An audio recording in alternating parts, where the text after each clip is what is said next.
ደጋግመን የተፈናቀሉ ከሶማሊያ ክልል የተፈናቀሉ ኦሮሞ ከየት ነው የተፈናቀሉ ሲባል ከጅጅጋ እና ከወቻሌ አካባቢ ብቻ ነው ስለዚህ የክልሉ ሰፊ ክልል ኦሮሞ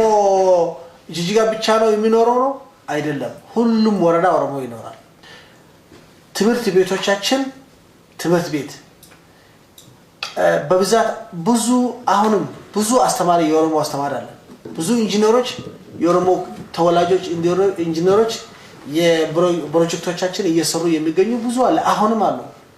ስራቸው ያለ ማግኘት ይችላል እንደገና በመቶዎቹ የሚቆጠር የኦሮሞ ተወላጅ በክልላችን መዋቅር ሰራተኛ ሆኖ የሚሰሩ አሉ አሁን በዚህ ሰዓት ላይ ማየት ይችላል በቢሮ ሄራችሁ የሚታዩት ማአት ኦሮሞ ኖት በቃ ነዋሪ እንደሆነ ብቻ አይደለም ነጋዴ እንደሆነ ብቻ አይደለም የመንግስት ሐላፊ የክልሉን ሐላፊ ሆኖ የሚያገለግሉ እየሰሩ ያሉ የኦሮሞ ክልል ተወላጆች አሁን በቢሮአቸው መጎብኘት ይችላልላችሁ ማየት ይችላልላችሁ ሰራተኛ ሆነ ኢቭን የክልሉ ርዕሰ መስተዳድር ቢሮ ማአት የኦሮሞ ሰራተኛ ሲቢአይስ ቋሚ ሰራተኛ አለ አንድም ቀን ያልተንቀሳቀሰ አንድም ቀን ያልተፈናቀለ በሰላም የሚኖሩ አሉ የተፈናቀሉ ሁለት ኢትዮጵያዊ ወገኖች ናቸው ስንገልጽም ሁለቱም እንደ አንድ ኢትዮጵያዊ የተፈናቀሉ የተጎዱ አይነት አርገን መግለጽ አለበት እንጂ የተለየ መስጠት የለብንም ሁለቱም ተፈናቅሏል ሁለቱም ተቸግሯል በፌደራል ደረጃ ያሉ ተቋማት ለተፈናቀሉ እገዛ በሚያርጉበት ጊዜ ሶማሌ ሆኖ ፌደራል የሚሰራ ሰው ለተፈናቃዮች በሚያግዝ ጊዜ ሶማሌ ሆኖ ለተፈናቀሉ ሶማሌ ብቻ ካገዘ አብሮነትና የጋራ ኢትዮጵያነትና አንድ የፖለቲካ የኢኮኖሚ ማህበረሰብ መፈጠር የሚለውን አጀንዳችን ያበላሻል ወይም ችግር ነው ማለት ነው ሶማሌ ነው ግን ፌደራል መንግስት ነው ፌደራል መንግስት ሰራተኛ ሆነ ድርጅት ሆነ ለኢትዮጵያ ብሔር ብሔረሰቦች እኩል መሆን አለበት ነው አንድ ብር ለሶማሌ ከሰጠ አንድ ብር ደግሞ ለኦሮሚያ መስጠት አለበት ኢትዮጵያ አንድ መርከብ ሆኖ 9 ፎቅ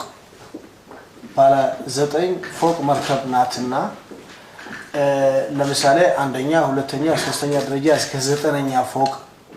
ካለ ማለት ታችኛው ያለ ወደ ውሃ ነው ታችኛው ፎቅ የት ነው ያለው ስፔሱ ያለ ውሃ ይጠጣለውና ተበሳለው ካለ የ9ኛ ፎቅ ዋስትና ያለው ማለት ነው ታችኛው የሚኖረው ታችኛው ፎቅ የሚኖሩ እዛ ያሉ ኢትዮጵያኖች እናፈርሳለን ወይም እንትኑን በሳለን ካለ ሁላችንም እንጠፋለን ማለት ነው ስለዚህ ስምንቱ ተባብሮ ይሄ ታችኛው መያዝ አለበት ማለት ነው ለራሳቸው ሲሉ ማለት ነው ስለዚህ ይሄ ምን ለማለት ነው የፈለኩት አንድ ነን ማለት ነው ማለት በ9 ፎቅ መርከብ ላይ ጉዞ ያለች አገር ናትና ማበልም ከመጣም መርከባው የመጠበቅ ኃላፊነት አለብንና ይሄ ማለት ነው ክልሉ ያለው መዋቅር ስናይ 11 ዞኖች አሉ 93 ወረዳዎች አሉ 93 ወረዳዎችን ከ5 ወረዳ በስተቀር ሁሉም የፋይናንስ ሄድ ሴት ናት እንግዲህ 88 ወረዳ ፋይናንስ ሄድ ሴት ናት ማይክሮ ፋይናንስ የክልሉ ማይክሮ ፋይናንስ ቢሮ ደግሞ አጠቃላይ የሚያንቀሳቅሱ 95% ሴቶች ናቸው ቁልፎች ሴቶች ናቸው ማለት በተለይ ሴትኛ ገንዘብ አካባቢ ላይ ሴት ነው የምንመደበው ለምን ሙስና ፍትጋው እንኳን ትንሽ ነው በቃ ትንሽ በጣም ትንሽ ነው ትምታረው ሴት ትንሽ ነው በቃ ለራሳ ሜካፕ ምናምን ብላ ትንሽ የገባች ነው እንጂ ብዙ በቃ አገር የሚጎዳ ክልል የሚጎዳ ህዝብ የሚጎዳ ሙስና አታረጋም ለማወስንም ትቸገራለች ሴት ወደ ሙስና ከባድ ሙስና ለመግባት እና አሁን የኛ የፋይናንስ አካባቢ በሙሉ ሴቶች ናቸው በአገር ውስጥም በውጭ ሀገር ይሄን ስርዓት ለማፈራረስ የሚሞክሩ ሰዎች አላህ አይናቸውን ይፈሰስ ነው ማለት ድርግም ያርጋቸው ነው የፈራን ስርዓትን ለማፍረስ የሚጥሩ በውስጥም በውጭም አላህ ያፍርሳቸው ራሳቸው